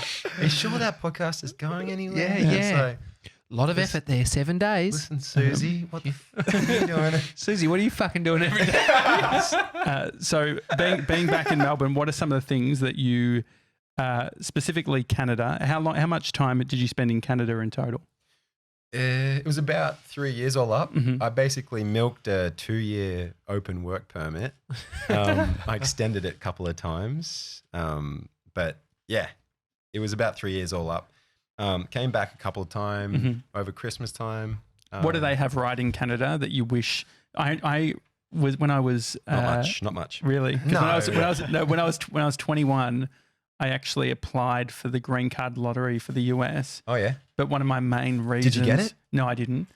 I'm here. But but you could have got it and stayed. yeah, exactly. I could have done that as well. Giving up, you're travelling here. Well, You're I on mean, holidays. What are you doing, Josh? yeah. I'm on holidays in Australia. Yeah, exactly. I'm Yeah. only here for 7 months. No, but the main reason in my head, which is not a reason to move to a different country, was Amazon Prime. I was just hearing stories of people you would just want deodorant, you could just order it. Dream and big, fucking Jules. Dream big. And so anyway, Amazon Prime. That's why you want to move to the States. And now Australia has Amazon Prime, so I'm fucking good. Oh yeah. So it's all good. But what are some of the things? I think you can order Whole Foods.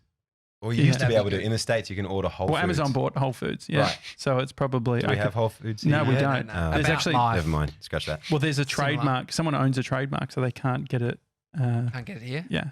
Sucks. So, which is weird. It's crazy, isn't it? Because I spoke to a dude who was like business intelligence, went to South by Southwest, and he was saying, yeah, there's a trademark. But you mean- wouldn't think that would be the reason I get for what a you whole fucking company not to go come there. here. I get you were saying, Josh. There's things like living in Sydney.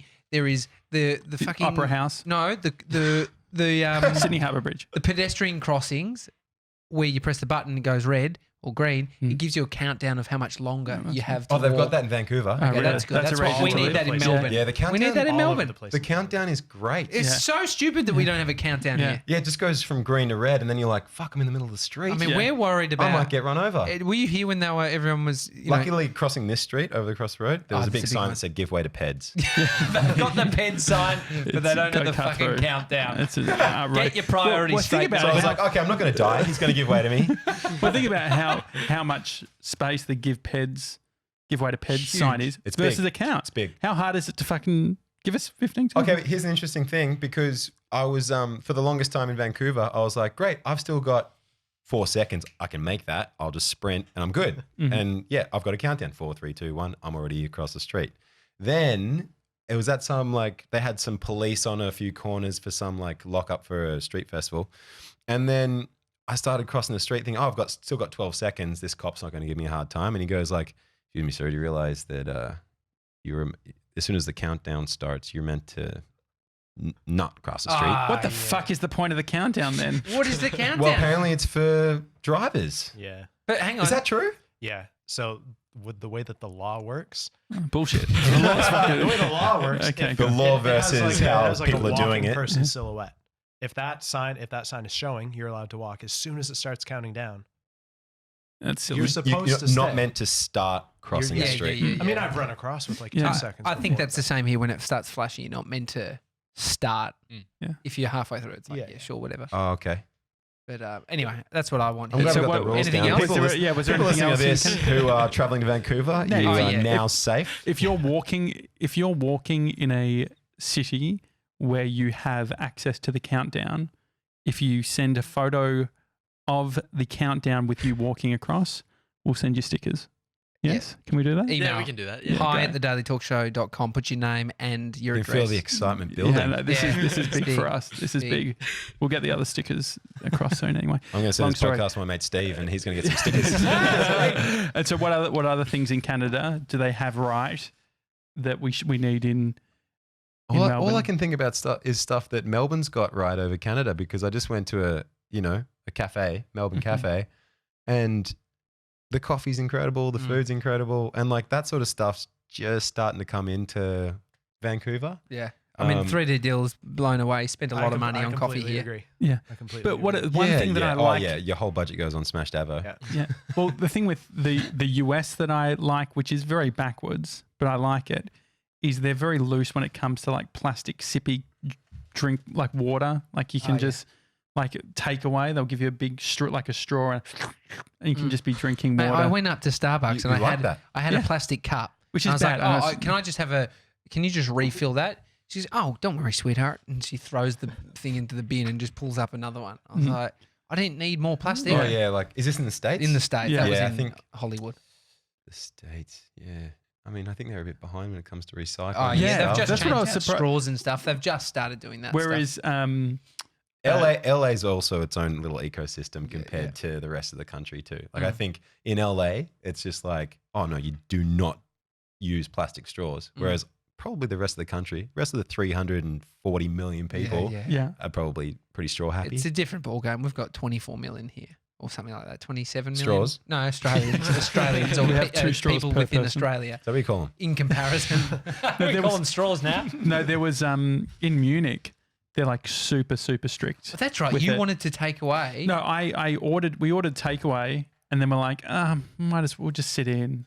And then like the most German experience I've ever had is them coming up to me and telling us off and saying, oh, we actually don't have a permit. Like the way the permits are set up is that if you get takeaway like cutlery and stuff, or like it's like a salad in a takeaway container, Yeah. you have to have it out. You can't sit in. Because And I it- think it's a good right. rule because You a lot of which is good. You can't just change your mind. Yeah, exactly. yeah. But I change my mind all the time. A lot of people, though, you've worked in cafes, they get, and I used to be an offender of this, but years ago, get coffees in takeaway cups because they were hotter.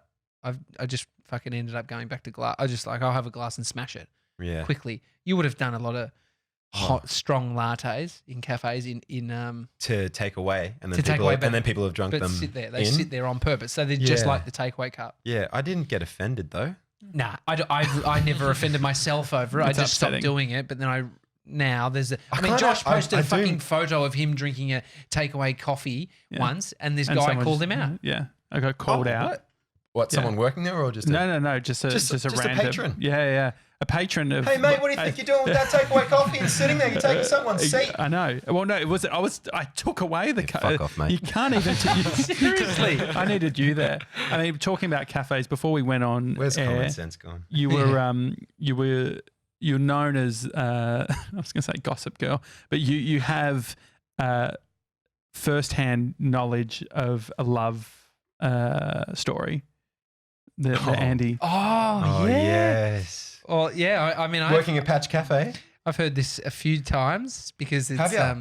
well But from you've the heard other it from the person, perspective of Tommy D. Tommy D. Yeah, Yeah. Tommy D. But was Tommy D there that day? Well, I don't know. Can you- Because I can't don't know remember. if he was there, but I definitely was there. Well, let's get it clear. It was at his cafe. It was at his cafe. and he had the fucking showstopper recipe locked Yeah, up. absolutely. Yeah. Lock and key. so basically, long story short, the waffles, Andy Lee couldn't resist Patch waffles Yeah. and found himself at Patch Cafe. So Andy Lee is one half. Who's of, that? Who's that? One half of one of the greatest comedy duos in Australian history. Hamish and Andy. Yeah.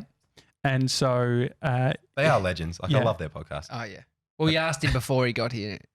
Do you listen to podcasts? And he said Hamish and Andy. Yeah. I think that's like a quintessential, especially if you are a good living one. overseas and Oh, stuff and you're an it's- Aussie. I was listening to their podcast traveling 10 years ago. I remember listening to it, and it just made me feel like, kind of Feels like connected home to me. connected to Australia.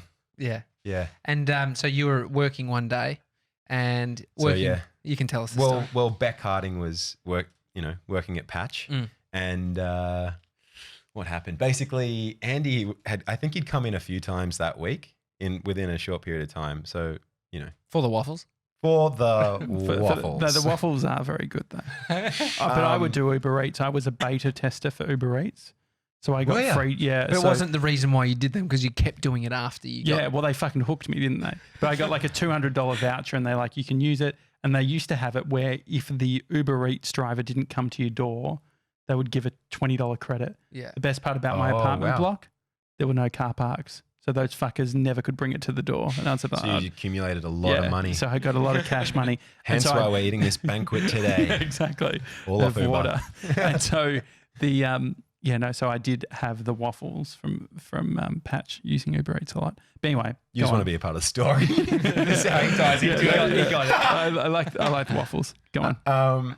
What happened next? Basically, I mean, I'll preface this by saying Beck's a legend as well. We were good mates working at Patch. And there was always a bit of banter. And I remember Andy came in and he was on his laptop probably doing some work and she was serving him. And I remember I was just sort of giving her a bit of stick saying like, I think he's flirting with you. And she was like, no. Like, I don't know if you met Beck, but she's just like, no. Like, I remember her being at Patch. Yeah. Yeah. Awesome girl. And was just like, no way. Like, no. And then I was like, yes, he is. And then basically, he left her a note. And I was like, oh, did he give you his phone number? And she opens it and it was a little message and it was his email. Well played. I think it's a great And is email that, addresses now are is great. that a power move? Yeah, I think it's a power. I think it's like it's a bit quirky. It's a bit. It's not my phone number, but if you really want to get in contact, it's my Hotmail.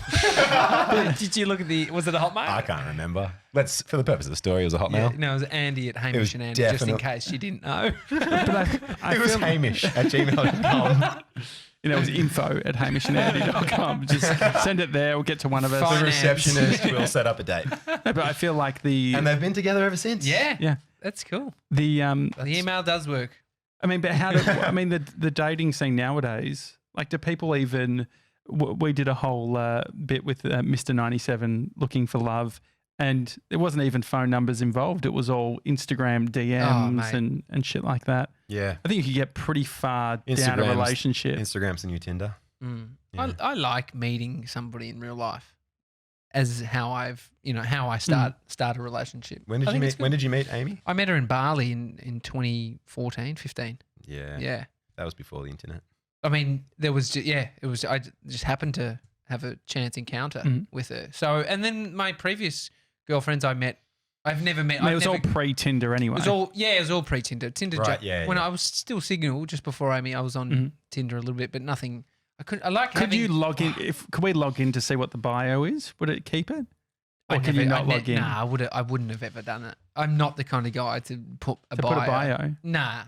What would you do? You don't put a bio on your Tinder. I don't think I would have. What, just one photo? Just the ultimate No, sort it of just peacock? pulls your photos from Facebook or Insta. You need a bio. It was so early days. Here's the problem. Are you single, Jewel? Yeah.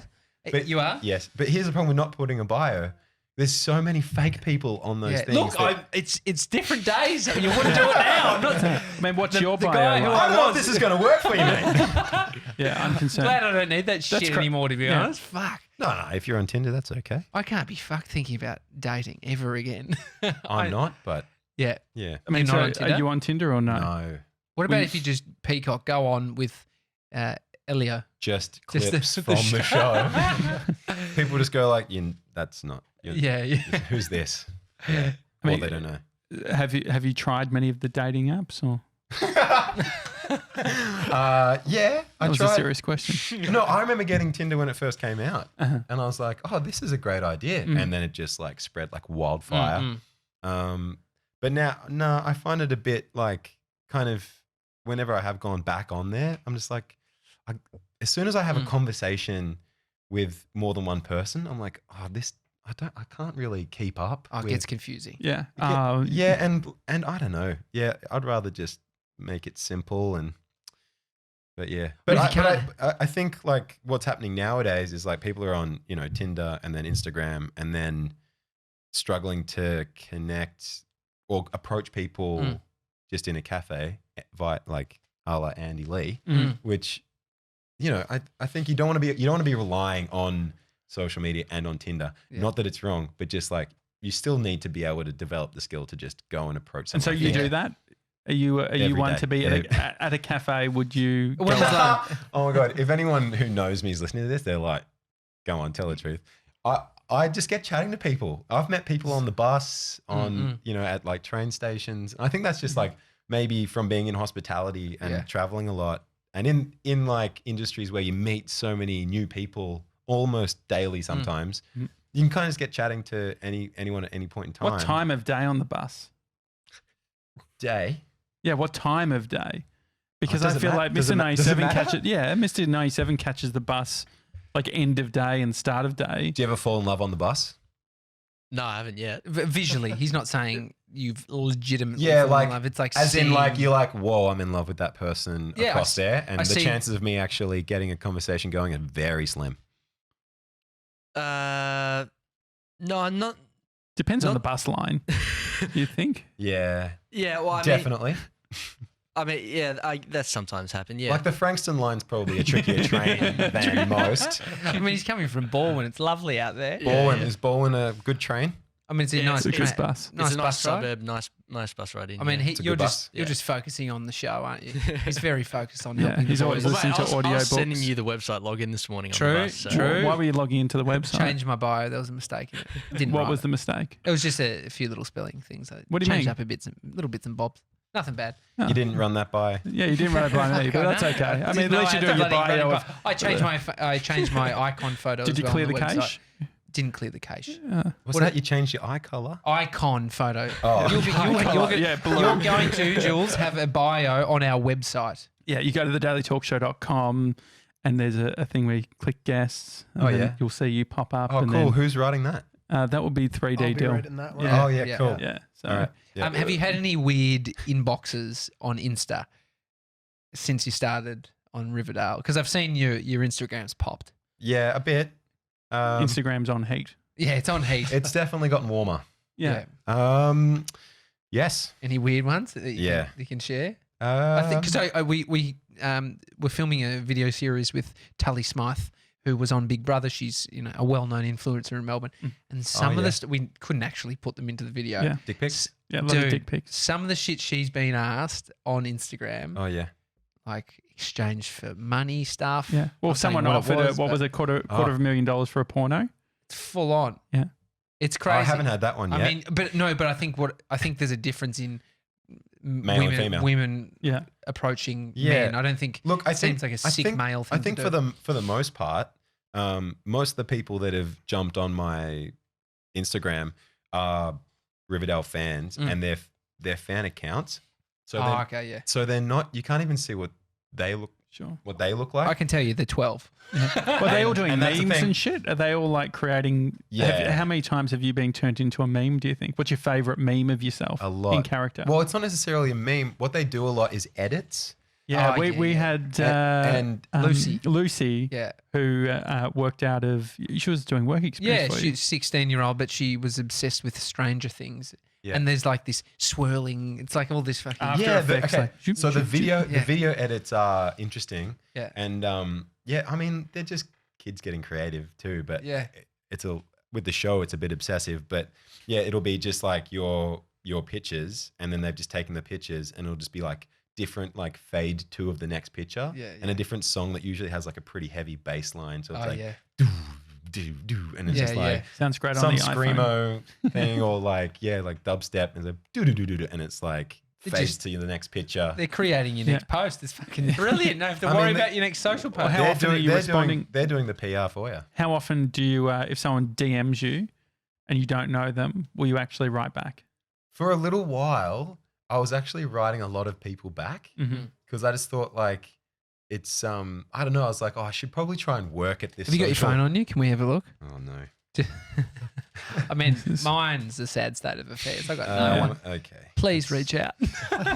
Please DM me with creepy stuff. The best one is the the message requests, because that's where the So that's where How many messages? Oh, geez, he's got 99 plus requests in here, Wow, mate. So the first bunch that I can see, they're all group, like they've created a group chat. To get you into the group. So let's have a look at a group chat. This is the latest one. And it's A lot of emojis. So it's 29. Oh, 29 people. And then they've put in there like the top, like KJ's in there, Camilla's in there, like a bunch of the actors from the show, and then a bunch of the fan accounts. Oh, wow. And so then they just message you. Sometimes it's in Russian, sometimes it's in like What's this one Spanish. say? Just read it. Are you on fire? This is your agent. Does it say are you on fire? Julian is so hot right now.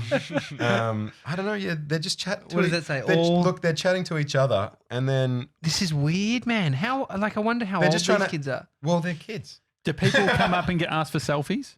Not really. I've only You've been had it though. You've had just it a happen. couple of times. Like, yeah, one time at the Can I airport. have a look? Can I have a little browse? This is what I What do, you love want, to. what do you want to look at? I just wanted to He's scroll through. slightly This is what I nervous. love. I saw Jules looking a little bit. asked He Jules- handed I over asked it. Jules- I'm getting more and more nervous. Well, I've done a few videos that went viral on LinkedIn or whatever, and I got a bunch of people messaging me. Not many. I said Jules Lund, who's a friend who has a tech company, he was on Getaway and stuff, and he's quite big on LinkedIn. I said, can I just have your phone so you go through your LinkedIn message? He's like, dude, you should have seen the amount. You should have seen the amount of garbage. Wow, they are all group. Here's one. I very, very love you. Here we go. Wow, is some of good. them are. A They lot are. of the time they apologize for their English because they might be like using Google Translate and they might be writing from Ukraine or somewhere. Oh, this Ever is nice. received a letter? Hi, bro. I really enjoyed your acting game in Riverdale, and I hope you'll be there again. I wish you a beautiful day. Kisses from Poland. Oh, I mean, cool. that's nice. Poland. Have you been to Poland? Poland's nice. Yet to go to Poland. Hi. Wouldn't mind going to Warsaw. Yeah. You might and not see Krakow this. was really nice. But I like your character in Riverdale, and I hope you're in season 4. Oh, I mean, thanks. so does Julian. Who said that? Just Riverdale edits. Thank you, Riverdale. Riverdale. Thank you, Riverdale. There's a bunch edits. of. I mean, fuck. It would take full. Well, here's it'd the be a thing. full time job getting ripped back to that Yeah. shit. No, yeah. I mean, Can I just show? I just want to show the screen. Just here, look. you won't see the details. Just that's true. all of those. All of those. There's a lot there. Yeah, I don't know. A lot of it's actually just like really positive. Just like, Yeah. hey, it usually starts with, hey, you'll probably never see this. But you are. Believe and achieve, guys. Believe and achieve. You are looking at Have it. you ever written to a celebrity before? Have I? Yeah. Yes, I have. Have they got back to you? No. Oh, yes. Who? Oh. Jason David Frank. What's his name? Jason David Frank. The original green Power Ranger. Oh yeah. I wrote to him on Instagram and he's got a lot of followers. Does he? Yeah. How many? Like probably, I don't know, 500,000 maybe. I could don't know. imagine you being a Power Ranger. Thanks. I want to be. Definitely. Yeah. Is that actually like a I grew up wanting to be a Power Ranger for sure. The original. The red How one? old are you? 88. You were born? 30. Yeah. So same Yeah. same age. I mean, it's on IMDb, I think you said tough 91. to play a teenager's. But Nah. I don't know. No, I might be a fuck it. teenager in this show. How old are you meant to be in Riverdale? I don't know. I've had discussions with different people from the show, and they're like, Yeah. "Yeah, we guess he's about 19." Yeah. I mean, you've got that. You've got that chiseled jaw and When some I- of the best hair in Hollywood. Thanks, mate. When I shave, I look a lot younger. Yeah. so. Yeah. Is that you shaven now or no? No. No. it's No, going that little- clean shave. that That- full- yeah, clean full shave. This is shave. Clean Josh. shave. This is me Josh. shaves. shaven. Is that a full Yeah. No, this is me shaven. This is half an hour with a neck beard. Oh wow, No, it's fine.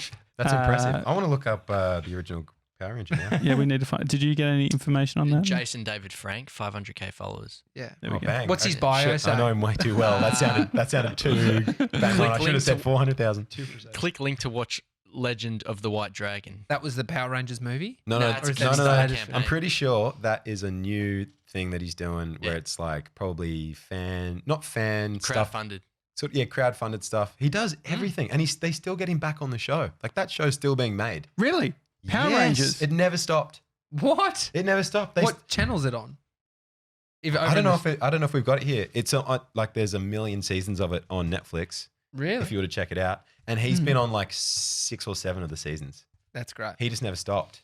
I should definitely- And he's also known as kind of like the Comic-Con god because like Oh, yeah. he goes to all of those things, and it's almost like his full-time gig. And the queues to get his signature are just massive. And oh yeah, we should pull up the DM that I sent him. So he got back to you. Have you ever, Josh, reached out to somebody? Well, other than Seth Godin. Oh, you know who I tweeted? Dr. Chris Brown. No, not Dr. Chris Brown. Fuck. The Chris guy Brown? from Embarrassing Bodies. Ah, yeah, the English Dr. guy. Chris. I think it's Dr. Chris. Oh man. Okay, so I wrote him quite a long message. Here we go. Oh, no. Read it out. I don't want to read for that. When for was later. this? When was this? It doesn't say the year, but It was probably this year. I would probably say about No? 4 years ago. Okay, that's important, I think. And then You're so a different person. I just wrote like, "Hey Jason, just wanted to say thanks for being one of my childhood heroes. I'm actually an actor now. This is nice. Had an audition for Power Rangers, which would be a dream come true. And then just said like, I love your attitude towards your career. I hope they bring you back in some kind of role, evil role." And then I said, honestly, the original Power Rangers movie is way better than the new one. The moment when you say "Welcome to my nightmare," then start kicking ass with the staff was the best moment ever. See, it's always quite a long message. It's actually across 2 messages. You hit the limit, I think. It is. Honestly, I don't know how much. What is it? People behind the franchise don't see there's a market for an older demographic, which I think is true. Yeah, you're on fire. And then, because did you see they did like a trailer with James Van Der Beek? No. We're Okay, not across all this. Sorry, This is good. You could I'm actually really showing be my nerves. Power Rangers podcast. You could Yeah, probably you could- start the first one. I'm not a huge crazy fan. I'm mean, kind of looking you like did crazy. that. as he reads. And then I wrote like that dark trailer that came out with James Van Der Beek was epic. Hope they can see that. Hope they can see that and make something for the big kids out there. My sister met you at Comic-Con book convention once, and she apparently got to skip the line because she was working at it. Yeah. And then she got me a signed picture of the Power Rangers from the movie. So that was And pretty what sick. did he But say? then- What did he say? So he just wrote this. Thanks you. And then Thanks 3 you. fists. 3 fists. That's what you'd expect from a Power Ranger. Yeah. Yeah. He still does a lot of kung fu type stuff. Yeah. That's great. Well, hopefully next time we get you back, you'll be in a full Power Ranger outfit. Yeah, that'd be cool. Should I- Have you got any cool I'm auditions Happy to. that you're doing? Is that how it works? Like, I guess you could You be know in the show, stages or of you the- could. I don't know, we don't understand how it works. mate. Is that a thing? I don't know if like to the level of what you're meant to talk about. Oh yeah. Yeah. But to just ruin everything. No, what's some? Yeah, I mean like that. Like, do you know the show? Did you know it was Riverdale that you? I mean, you obviously. Yeah, you know when you're going in for like what show you're going in for Mm. or what movie you're going in for. Mm. Commercials, they generally do like but just say it's like in Vancouver you're going up for like Coca-Cola. It'll be like you're going up for Project Space Cadet or something. It's got a code name. Oh really? Yeah, and then you find out when you get there. Yeah. What What if it you're is. like, I don't drink Coke. I don't want this job. I don't. They're probably not gonna hire you. I'm a Pepsi guy. But yeah, no, Riverdale was a bit of a funny story how I got that one. Yeah, I knew I was going up for it, but I thought it was a smaller role basically, so I didn't make too much of it. But I also, when I first got to Vancouver, I knew that it was kind of a big deal that it was happening and that it was shooting there because of the Archie comics and there were the characters and everything. And so I kind of felt like, oh yeah, like at some point it'd be nice to get an audition for that. And then basically what happened was 2 days before I had an audition through the same casting director for a show called Arrow, which is a DC show, superhero type show. And it was for a cop. And on the top, on my breakdown, it said that I was going in for Cop 1 and Cop 2. And so then I learnt both sets of lines so I could perform it both ways in the audition. And basically I did the audition as Cop 1, and then the casting director was like, "Oh, that's great." And I was like, "Okay, do you want me to do Cop 2 now?" And he's like, "Oh no, you'll see at the top of the script it says just do Cop 1." And I was like, "Oh, okay. Yep, sorry. Fair enough. Yep." And I was just like, "Oh, shouldn't have put in all that work to learn those lines." And then I booked it. Found out I booked it, and I was pumped. I was just like, yes, this was kind of the biggest thing I'd done so far, was like a full scene on a show. Is this the one where you got hit in the face? Is Yeah, that, yeah, Arrow killed me. He He's a slammed. badass. He's Right absolutely into a badass. wall. He wanted his information, and then he threw me into a wall. Yeah. And I'm Did pretty you sure do that that guy. stunt? No. No. Oh, I did the bit where I kind of did actually because they had to have a stunt coordinator in there and like showing how he was going to throw me into the first wall. Yeah. Because like he kind of fronts me into the wall like that, and then throws me across the room into another wall. So I didn't do the bit where I get hit and die, but I did the first bit where he slammed me into a wall. And so that was pretty cool because like each take, the stunt guy kept coming up to me and being like, "Can he throw you a bit harder on this take?" I'm like, yeah. Go for it. Yeah. And then the take we used, I don't think I really had to act because I was like, But he really gave it. Yeah, that was awesome fun. That was a crazy week because I did that. I was on Riverdale on the Monday, Arrow on the Tuesday, back on Riverdale Wednesday, Thursday. And I was like, I remember checking in with myself and just being like, okay, this is not a normal week for you. Just remember that. Like So next the week next before you week, had nothing. next week, you got nothing on. Okay, so just check yourself this week. But then the Riverdale thing, I basically got that next day. I got this audition for Riverdale for the following day, and I saw the script, and it said on the breakdown that I was going up for Suitor 1, and then on the script, basically there was 5 of us younger guys. They were like sons of mob families, and we were the suitors, and we were meant to go in and give Veronica a business pitch kind of thing, and they were all one lines. But what they'd done was scribble out the number and just put Suitor 1. So then in the audition, you just run all those lines together. And then, so I was like, okay, cool. And went into the audition and did a pretty good job, I thought. And the casting director was like, okay, that was great. And then at the bottom of the page, there was another character that said Elio and a few lines and stuff. And I didn't realize, because it didn't say in my breakdown that I was going for that character. Yeah. And after the experience I had the day before with the cops, I was like, okay, don't bother looking at that. Like I looked at it once and just thought like, oh, if there's any information here, that's great. But just looked at it once. And then in the audition, did it. And then they were like, okay, good. Are you good to do the Elio lines? Yeah. And I was like, I actually haven't looked at that. You said that. Yeah. I know. Do you mind? I mean, that's the right thing to do, right? Do you mind? Otherwise, well, because what's the other option? I really hadn't. Yeah. just fucking complete improv. No, yeah. You got to go with the truth. Yeah. And I was just like, can I take 5 minutes? They're like, oh, yeah, of course. And I went outside, and my my acting teacher over there was great. She gave us a few like rules of thumb to always sort of live by. Rule number 1. Come back with cash. It smooths the deal. Rule number 1, don't panic. Yeah. And so I was just like, okay, don't panic, just focus. And I just read through it a couple of times, and I was like, I reckon I got this. And I was like, went back in there, and honestly, it was one of the best auditions I've ever done. It was really weird. I just completely relaxed and just thought about what I was saying, and casting director was like, that was great. And then, the next day got the call up. You got it. I'm always in a cafe whenever I get confirmed for these things. And I'm just like crying and punching the air. Just handing out your email. Yeah. I hope there's someone that's been filming it all for a montage at like the end of your career. Yeah, I think someone will cut it together. Yeah. Do you guys want to cut that together? Yeah, we will if you got the footage. How long from that time that you get the phone call to the time that you're actually on set doing your thing? I think it was about a week and a half. Fuck, it's pretty quick, isn't it? It's really fast. If you do have to get your top off, do they ask you to take it off in the audition? With acting, very rarely. Modeling, they'll just be like, get your gear off. But yeah, with acting, I think it's kind of... They're just hoping. They're just being like, I reckon he's going to... Hope he's shredded. Yeah, I don't know. So with acting is like, whatever job you get, you have to assume that you are in the perfect place at the perfect time, and you as a person in that moment is right.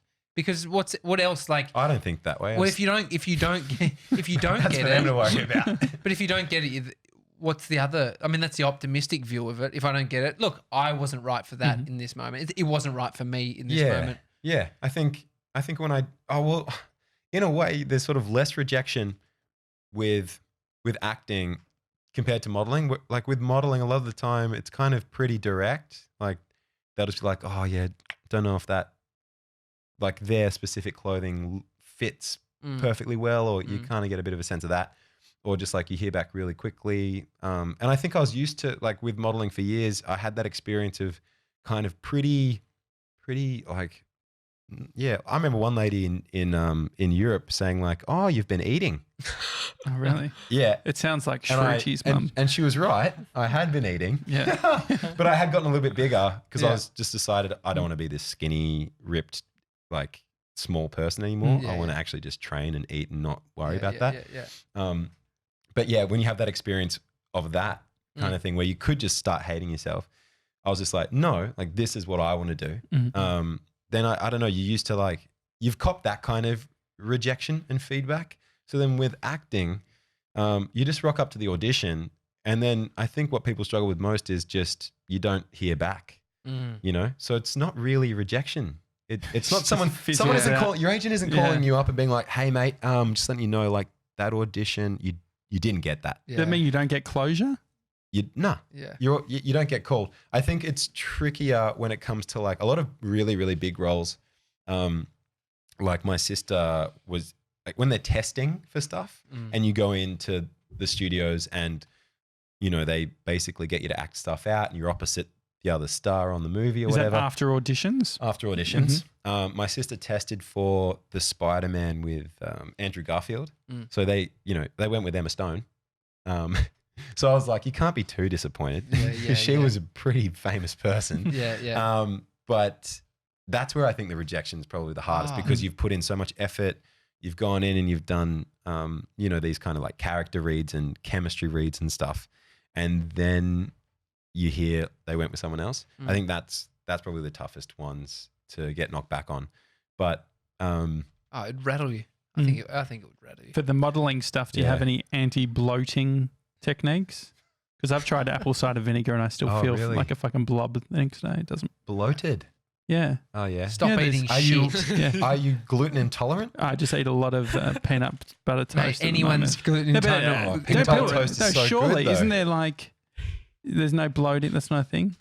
Yeah, it's called Not eating that well. It's called vegetables. No, but don't you have to be like Lower the your day sugar. before? It's like, okay, I need to fucking like a fighter or something. I need to cut, No, Well, that's- actually, like a bodybuild. Like okay. a, What some of the boys were doing on Riverdale. Yeah, there we go. Thank you. Before the here's yeah, what he it's wanted. Yeah, this is what I want. He's It's like, fishing for it, and found it. yeah. No, well, you're talking about it doesn't exist, but the boys do it. Mate, The boys, he's the casted a apple line. cider vinegar. The boys. What are the boys doing?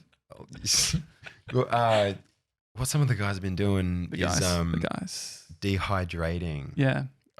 I'm doing that right now. Unintentionally. Is that the thing?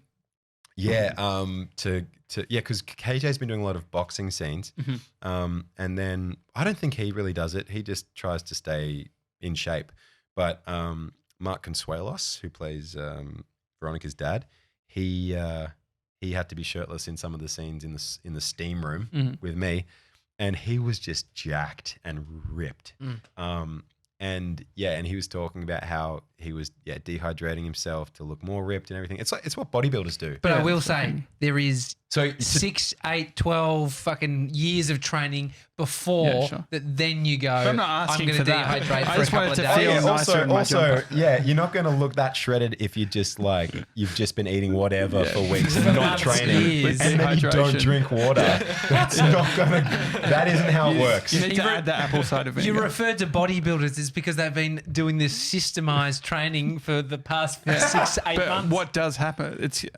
I'm curious as how fat I am versus No, how bloated I am. Fat doesn't change in those days. That's the thing. It's not. It's water. Dehydration is just water content within your body. Yeah. It's nothing about losing fat. You don't lose fat. You don't in lose. those You last don't. You days. don't lose fat. Yeah, but I But wonder if- how much. but Maybe it's like I'm that whole severely thing- bloated.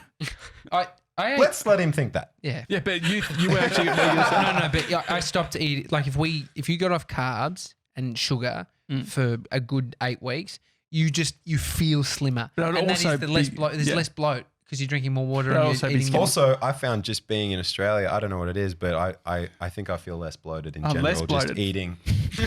Sorry, mate. It's mum's cooking. It's probably mum's Eating cooking. lean. Do you eat a lot of pizza? Yes. Yeah. There's definitely that. But don't have sushi. Do you do sushi? I do like sushi. A lot of hidden. Maybe just cut back on, maybe make pizza a treat food. Yeah, I agree. Do you do cheat days? Do I do cheat days? Yeah. I think I kind of cheat every day. I had violet crumbles yesterday. Did you? Oh, really? Fuck, he's Love living it. the life. Why, out of all fucking chocolates, would you choose violet crumbles? You guys are talking like I'm shredded right now. I'm not Yes. exactly shredded at the Doesn't moment. take no. But I mean, But yeah. the violet crumble, like just on that, you've thrown a complete curveball with the violet crumble thing. Have I distracted you with the Well, violet no, crumble? crunchies are a lot better than violet crumbles. Would What's you the not difference? say? In my Violet defense, my crumbles, sister bought them. the honeycomb, it's just too dense and quite like it's sickening. To be honest, anyone who has an opinion on this, too sugary. It's too sugary. No, I think Too much crunchies. honey in a violet crumble as Do you know- opposed to a do you know honey what- not enough honeycomb. chalk. Not enough chalk. Do you know where violet crumbles end up going? The ones that are all Yes, into birdie beetles. Birdie Beetles at Melbourne Show. Oh, yeah. I mean, they sell them elsewhere. But Do they? No, yeah, no. yeah. You can You buy can get Birdie Beetles. Dude, we could get birdie beetles. There's like lolly shops that sell birdie beetles. Are you saying you think they are You think you can only find a birdie exclusively beetle at the Melbourne Show in a bag. They I only don't do them think once a that's year. True. I don't Mr. think that's 97's true. all over it. I mean, that's a good fact if it is. It makes sense. Isn't Take the concept of a show bag a funny one? We're just going to stuff in a bunch of candy and some toys Yeah. and sell it for too much. show bag. I love show bag. It was almost. It was a way Show to. bag. It was That'll a be bit of a scam, $25, wasn't it? thanks. Yeah. You would have done the Power Rangers show bag though. I'm sure they would have had one. I probably haven't. Yeah. Yeah, it probably had like a mask that had a little rubber bit that snapped off because it was just stapled on. Yeah, Alibaba job. Did you find out the Birdie Beetles? Yeah, well, you can buy them from showbagshop.com.au. Still So, show bag. Okay. Yeah. Showbagshop.com. .com.au, yeah. Surely. There you go. Subscriptions are $120. Yeah, there's a I could lolly get shop. behind that subscription. Yeah. Fuck going to the Melbourne Show. If you could just get the show bags delivered. 150 pack as well. Oh, yeah. $50. $50. Yeah. 150 bags. 50 bucks. Oh, so you can 25 just buy a cents each. box of Birdie Beetles. Yeah. Not bad. Should we invest, boys? Good investment, sound investment. Julian, mate, thanks for coming on the show. No Next time, worries. the Power Rangers, we'll make some waffles Yeah. and we'll have a bunch of Birdie Beetles as I'll well. bring the tapioca flour. It's a daily talk show. Remember, go to thedailytalkshow.com. You can click through guests. You can see Julian's profile. You'll see what 3D Dill has written about him on there. Hi at thedailytalkshow.com if you want to send us an email. Otherwise, tomorrow is Fat Fridays. We'll see you then. See you guys.